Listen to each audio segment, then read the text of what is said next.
Welcome back बिटूमनी fitness. मेरा जो पिछला बाइसेप्स वर्कआउट वीडियो है उसमें किसी भाई ने कमेंट किया कि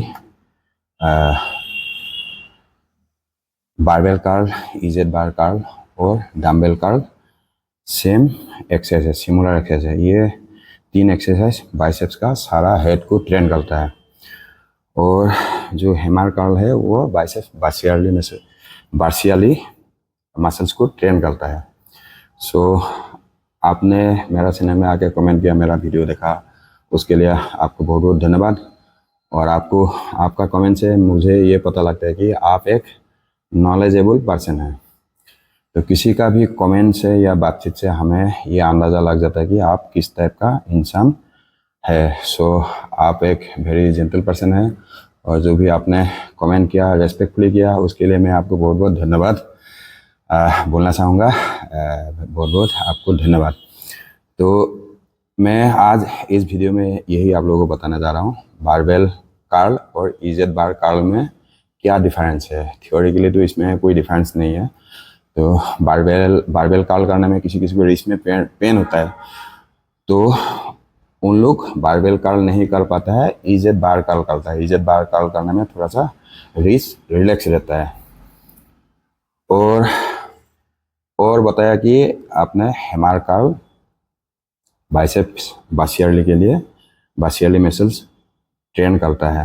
तो हम कोई भी एक बॉडी पार्ट का पार्टिकुलर एक मसल्स जब ट्रेन करने के लिए किसी वेट को लिफ्ट करता हूँ, लिफ्ट करते समय हम लोगों का उस मसल्स का साथ दूसरा मसल्स भी इन्वॉल्व होता है, क्योंकि ऐसा कोई सिस्टम नहीं है कि हम डंबल को लिफ्ट करके हैमर कर्ल करके सीधा ओनली बार्सियाली मसल्स को ही टारगेट कर सकूं या बार्सियाली मसल्स को ट्रेन कर सकूं। तो हैमर कर्ल जब हम लोग करता हूं उस समय हम लोग का बासियो रेडियालिस मसल्स यानी कि फोरम, रिस्ट और लास्ट में जाके बासियालिस, उससे पहले हम लोग का बाइसेप्स एंगेज होता है और उसमें लॉन्ग हेड, शॉर्ट हेड से ज़्यादा लॉन्ग हेड एंगेज होता है। वो मैं आपको प्रैक्टिकल करके बताऊंगा।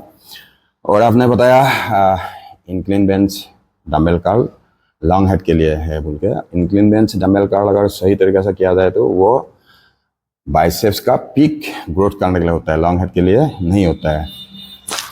तो मैं जो आपको बता रहा हूँ ये मेरा प्रैक्टिकल नॉलेज है, ये मैं थियोरिकल नॉलेज नहीं बता रहा हूँ आपको। सो मैं आपको प्रैक्टिकल करके बताऊँगा उसमें। अगर आप मेरा वीडियो दोबारा देखते हो, अच्छा लगता है तो बिल्कुल कमेंट करना, आपका साथ एग्री है तो। अगर उसमें कोई गलती है तो दोबारा आप मेरे को बता सकते हो। सो अभी हम बारबेल कर्ल और इजेड बार कर्ल में क्या फ़र्क है वो बताने जा रहा हूँ।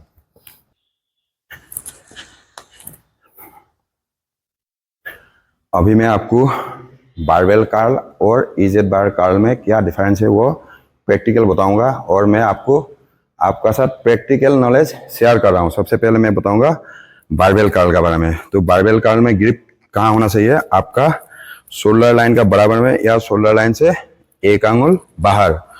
तो ये हो गया मेरा शोल्डर लाइन का बराबर में ग्रिप हो गया, ठीक है। तो इसको क्या करेंगे, यहाँ से पहले सबसे पहले ये थाई में रोड थाई टचिंग रहेगा और यहाँ से इसको कर्ल करना है ऐसे, इस तरह से। ये जब ऊपर आएगा ब्रीथ आउट और जब नीचे जाएगा ब्रीथ इन।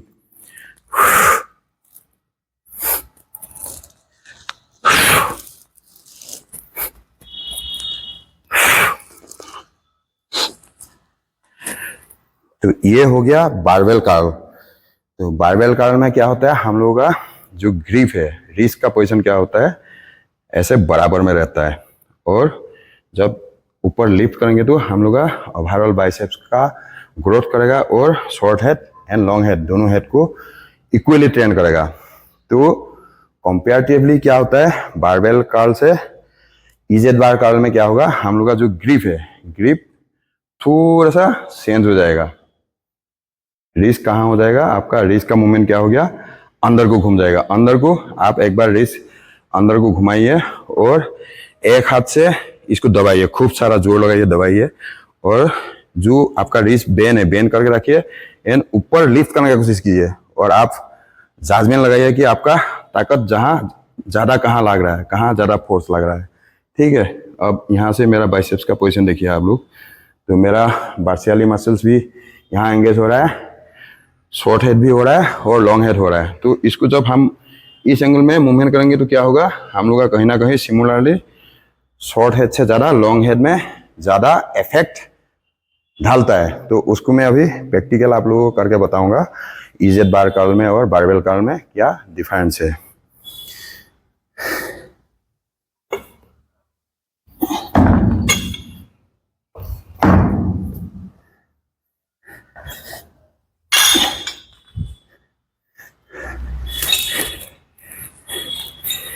ये अभी मेरे पास इजेड बार है। तो जो बारबेल था वो बिल्कुल प्लेन सीधा रॉड था, और इजेड बार में क्या है, ये बेन है, बेन है। तो ये बेन में ग्रिप करके हम लोगों को इजेड बार कर्ल करना होता है। तो इसमें क्या हो जाएगा, हम लोग का रिस्ट का थोड़ा सा मूवमेंट अंदर को हो जाएगा। और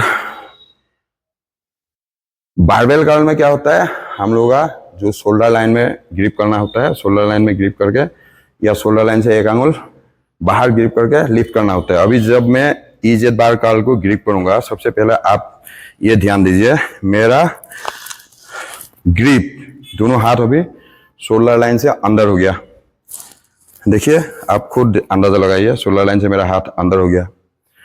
और रिस्ट का मूवमेंट थोड़ा सा, रिस्ट थोड़ा घूम गया, मेरा ग्रिप चेंज हो गया। तो यहाँ से क्या होगा, जैसे अभी मैं यहाँ से इसको कर्ल करूंगा तो कहीं ना कहीं मेरा बार्सियाली मसल्स और लॉन्ग हेड में ज़्यादा इफेक्ट डालता है। मैं ये नहीं कह रहा हूँ कि आपका शॉर्ट हेड में इफेक्ट नहीं डालेगा, शॉर्ट हेड में भी ये इफेक्ट डालेगा, शॉर्ट हेड को भी ट्रेन करेगा, बट सिमिलरली शॉर्ट हेड से ज़्यादा लॉन्ग हेड को ट्रेन करेगा ये। तो एक बार मैं करके बताता हूँ आपको, आप सारा मूवमेंट देखना।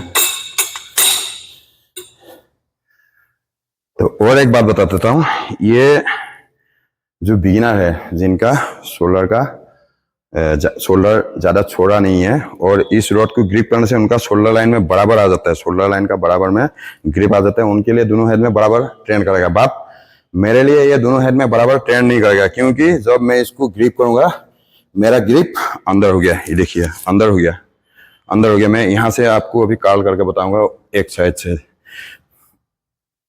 ये मेरा बार्सियाली मसल्स बिल्कुल आपको क्लीन नजर आते हुए दिख रहा होगा। ये सामने से देखिए एक बार। तो इसमें शॉर्ट हेड से ज्यादा लॉन्ग हेड को ट्रेन करता है ये, जब हाथ अंदर हो जाते हैं तो क्लोज, ग्रिप क्लोज हो गया ना इसलिए, और रिस्ट का पोजीशन घूम गया। तो यही डिफरेंस है बारबेल कर्ल और इजेड बार कर्ल में।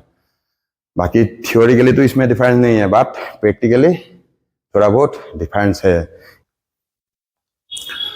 अभी मैं आपको बताऊंगा हैमर कर्ल में बार्सियाली मसल्स का साथ साथ आपका बाइसेप्स लॉन्ग हेड कैसे ट्रेन होता है। सो अभी मेरे पास डंबल्स रखा हुआ है, मैं एक हाथ से बताऊंगा आपको। अब ये डंबल, इसको जब लिफ्ट करेंगे, ग्रिप किया, लिफ्ट करते समय सबसे पहले आपका बार्सियो रेडियलिस मसल्स एंगेज हो गया, ये वाली लाइन, ये लाइन एंगेज हो गया। उसके बाद बाइसेप्स एंगेज हो गया।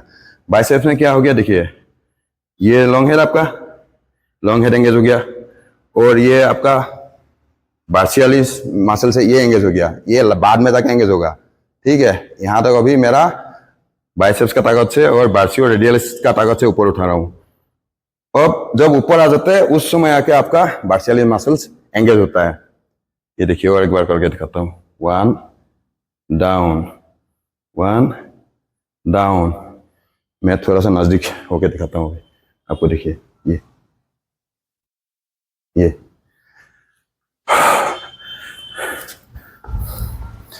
तो आपने जो बताया हैमर कर्ल बार्सियालिस मसल्स के लिए होता है, लॉन्ग हेड के लिए नहीं होता है, वो थियरी के लिए आप बिल्कुल सही है। बात प्रैक्टिकली क्या है, जब हम किसी मसल्स को ट्रेन करने के लिए वेट को लिफ्ट करता हूं, उस समय उस मसल्स का साथ साथ दूसरा मसल्स भी एंगेज होता है। जब वेट लिफ्ट करना होता है, वेट को लिफ्ट किया, क्योंकि ऐसा कोई सिस्टम नहीं है, अगर हैमर कर्ल करेंगे ओनली ब्राचियलिस मसल ही एंगेज होगा, ऐसा नहीं है। ब्राचियलिस मसल ही ट्रेन होगा, ऐसा नहीं है।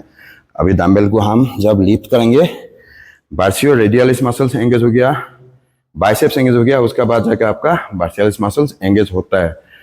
इसमें बाइसेप्स भी एंगेज होता है, बट लॉन्ग हेड ज्यादा एंगेज होता है। तो आपका जगह पे आप बिल्कुल सही है, लेकिन हैमर कर्ल करते समय हम लोग का सबसे पहले brachioradialis muscles, biceps, long head, short head और ब्राचियलिस मसल्स, ये सारा मसल्स एंगेज होता है। इसमें मैं आपको फॉर एग्जांपल देता हूँ। जैसे हम लोग बेंच प्रेस करता हूँ, बेंच प्रेस करते समय क्या है, बेंच प्रेस से ये सभी को पता है हम लोग का जो पेक्टोरल मसल्स है, चेस्ट का मसल्स ग्रोथ होता है। लेकिन ऐसा कोई सिस्टम तो नहीं है डायरेक्ट दूसरा मसल से जोर नहीं लगे, बेंच प्रेस करते समय ओनली चेस्ट में जोर लगे। उसका साथ हम लोग का जब पुश करता हूँ उस समय हम लोग का इंटीरियर डेल्स और ट्राइसेप्स मसल्स भी एंगेज होता है।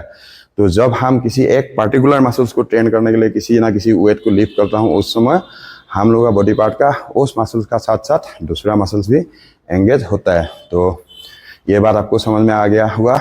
आपने जो बताया सही बताया, और आपने मेरे को सजेस्ट करने के लिए, आप बताने के लिए मैं आपको धन्यवाद बोलना चाहूँगा।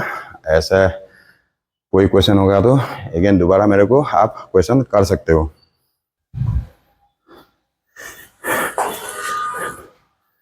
और आपने बताया कि इंक्लाइन बेंच डंबल कर्ल से बाइसेप्स, लॉन्ग हेड ट्रेन होता है, तो ये भी मैं आपको क्लियर करके बता देता हूँ।